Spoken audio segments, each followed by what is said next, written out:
started writing my newsletter this morning, feeling really quite flat and down. I've had 4 weeks of having a new kitchen fitted, which has been a real struggle, and I've tended to retreat inside. And we had the tent on the lawn for a temporary kitchen, and it has left this horrible big patch of dead moss, really looking awful. So, as I say, I was feeling quite heavy and flat and yuck.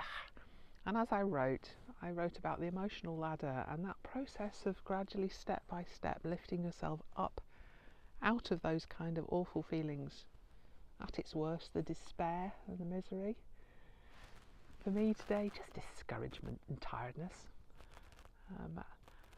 And the way in which you can't reach the top of that emotional ladder, that wonderful energized joy, all in one jump. What it actually takes day to day is the little steps. And I wrote myself to a position where I decided that I'm going to come out. I haven't spent enough time in the garden lately, and I'm just going to have a look around and move on from this big patch of blech and see what I can find that's beautiful.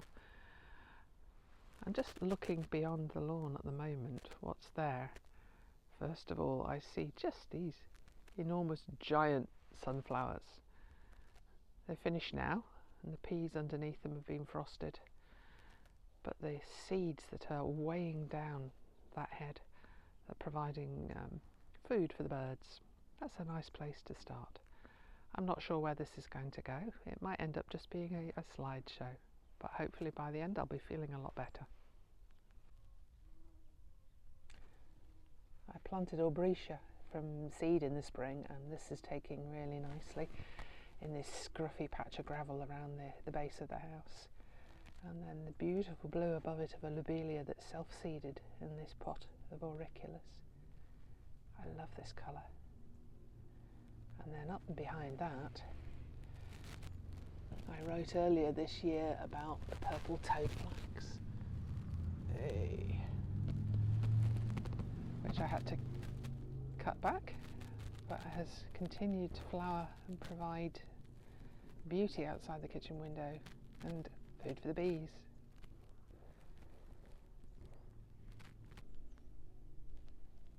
Another corner brightened up by these beautiful little flowers.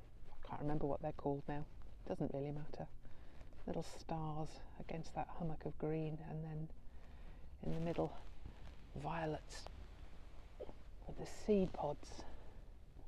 You see that triangular seed pod bursting open, so there will be more violets next year. Now the sun's come out, it's really illuminating this ruby chard.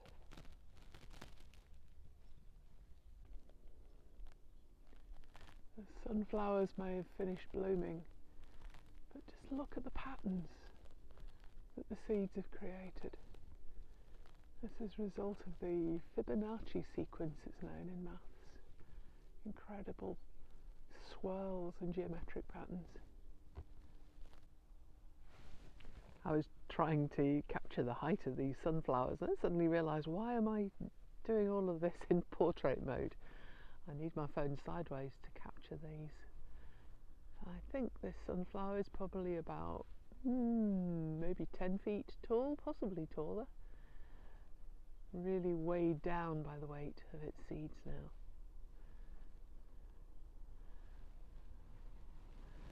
And they have been growing up through my peas and beans this summer, giving extra support.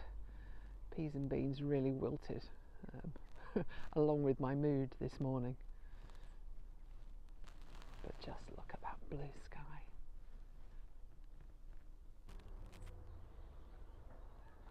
And there's kale that hasn't been eaten by the caterpillars.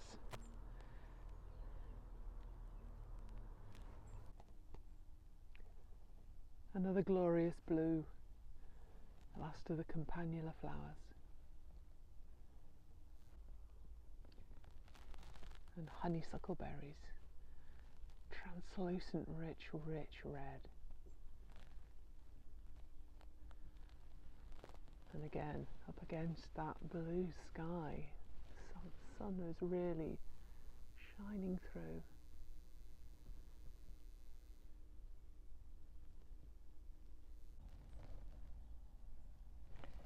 And some of the nasturtiums have survived the frost as well.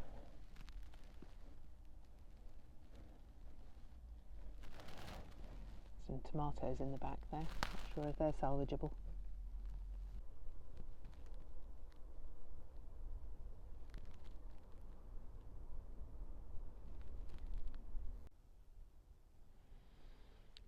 The sweet peas have survived the frost as well. This little bed behind my meditation bench has just been completely full all summer. Lots of hoverflies and bees in there.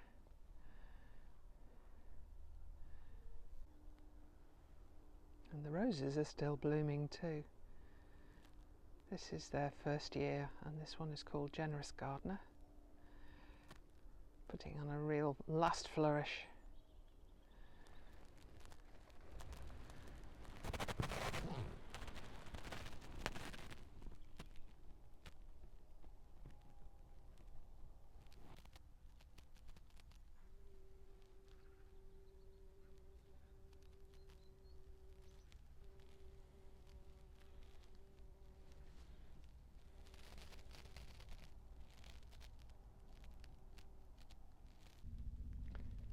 This chilli is called Fairy Lights, and I think you can see why.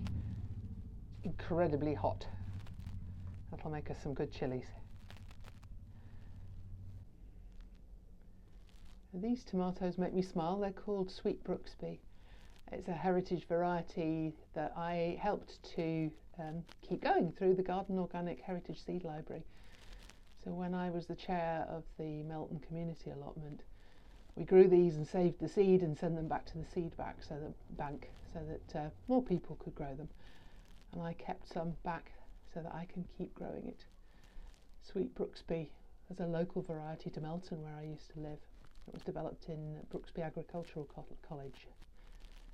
So it's a plant with a lot of meaning. I planted blueberry bushes when my children were very small, and they used to produce kilos of fruit every year. The bushes got a bit old and had to be replaced, so I planted these earlier in the spring when they were maybe about 6 inches high, and they've done beautifully. Bit of a sad position next to the bins at the moment, but this time of year the colours on them are incredible, and they're beginning to look like the kind of bushes that might produce lots of fruit.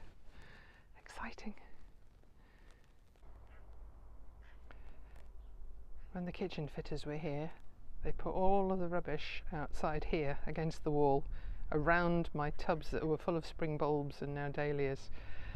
I was quite nervous, and eventually the rubbish engulfed them completely. There go the cars up to the hills on a lovely day.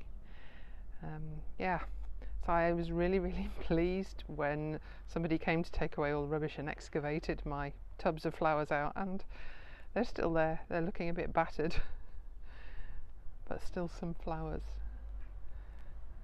Soon that will all die back and it'll all be under the soil again, ready for the first green shoots to appear in the spring.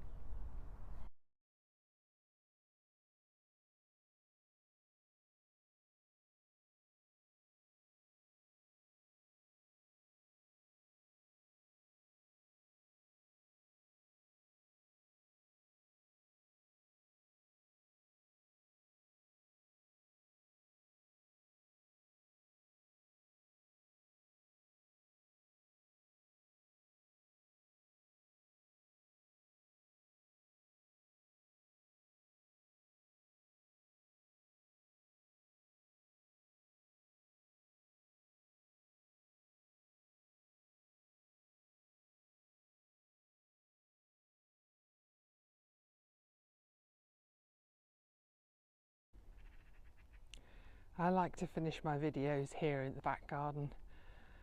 This is a particular joy and a lifting of my spirits at the moment, because this is a patch that last year was about 5 feet deep in rosebay willow herb that just leant over into my garden and filled it with seeds. And I excavated this Rosa rugosa by the back gate.